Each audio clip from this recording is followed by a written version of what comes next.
Hey friends, welcome to Putting Up the Pompons. We are a mother-daughter YouTube channel where we showcase and discuss everything about our natural hair, giving you hairstyle inspiration on the way we style and care, and that are quick and easy to achieve and take minimum effort. Do not forget to hit that subscribe button and turn on your notifications to catch our weekly videos. And to all of my returning subscribers, hey mama, hey bestie, hey friend, it's nice to see you once again. Let's get into today's video where I am styling my youngest daughter, Callista, and her fine curls into 4 ponytails. So when I filmed this video, it was supposed to be for St. Patrick's Day, so we're doing a St. Patrick's Day theme. I know I'm a little late, but it's still the month of March, so we gonna go ahead and roll with it anyway. So right now I'm just parting her hair into these 4 triangles, and it's pretty much like creating an X right in the center of the head, and you'll end up having these 4 sections to create your 4 ponytails. I'm securing them with a simple black rubber band, but do not wear it. Of course, you know I always add some kind of a pop of color to all of my girls' hairstyles, and since again this is St. Patrick's Day, we are doing green. Yes.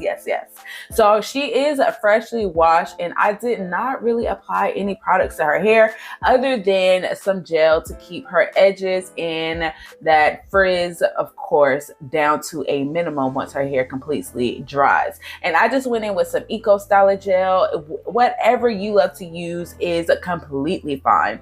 So once all of those ponytails are completely done, I did purchase some hair bows, these cute little Easter and St. Patrick's Day hair bows. I purchased them off of Amazon. Now, of course, if you want to check out these cute, adorable hair bows, I will have them linked down below in our description box, and you can purchase them through our Amazon storefront. And of course, when you do purchase things through our Amazon storefront, it helps build our channel so we can bring you more content like this.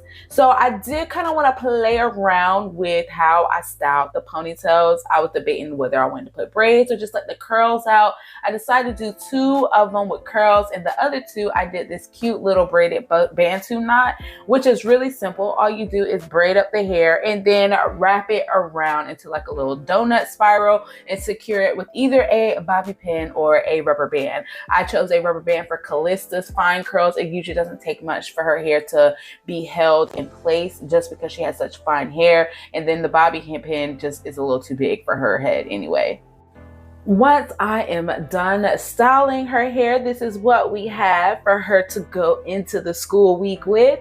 This style lasted her 2 days. That was it. But that's usually the longevity for most of Callista's hairstyles. Thank you guys for joining us on another short hair tutorial on our YouTube channel today. We greatly appreciate having you. Do not forget to hit that like button and check out many of the other girl hair tutorials here on our channel. Be blessed and be safe.